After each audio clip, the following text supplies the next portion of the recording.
बांग्लादेश में मोहम्मद यूनुस का पत्ता साफ होने वाला है, क्योंकि बांग्लादेश के पूर्व प्रधानमंत्री खालिदा जिया के बेटे तारिक रहमान 17 साल के बाद बांग्लादेश लौट आए हैं।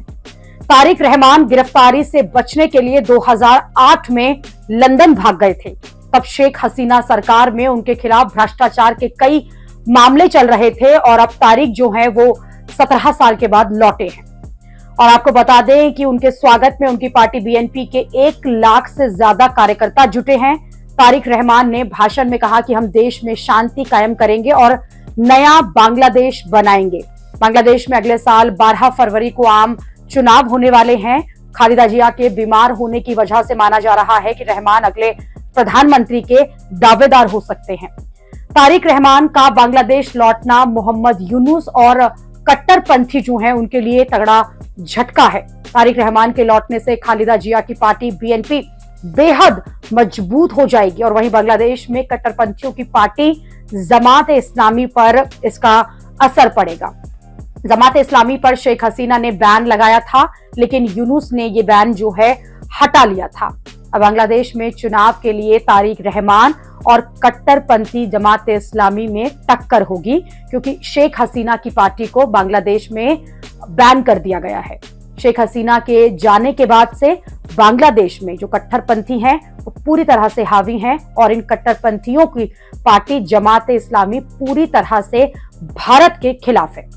इसलिए भारत के खिलाफ बयानबाजी और हिंदुओं पर अटैक भी हो रहे हैं।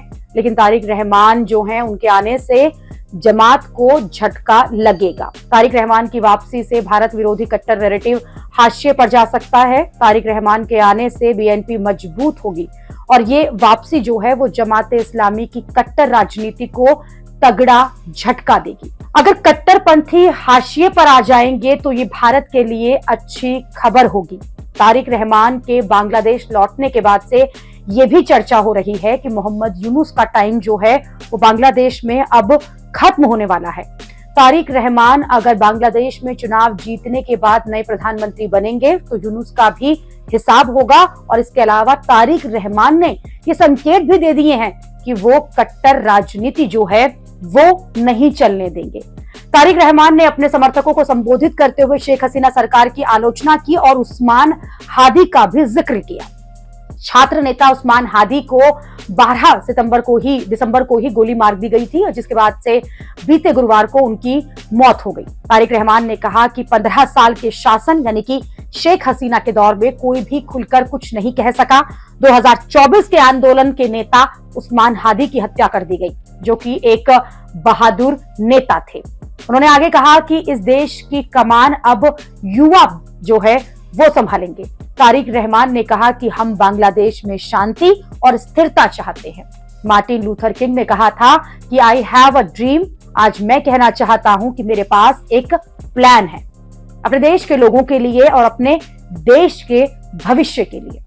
संबोधन की शुरुआत करते हुए तारिक रहमान ने कहा कि वो अल्लाह का शुक्रिया अदा करते हैं कि जिनकी कृपा से वो अपने मातृभूमि में वापस लौट सके।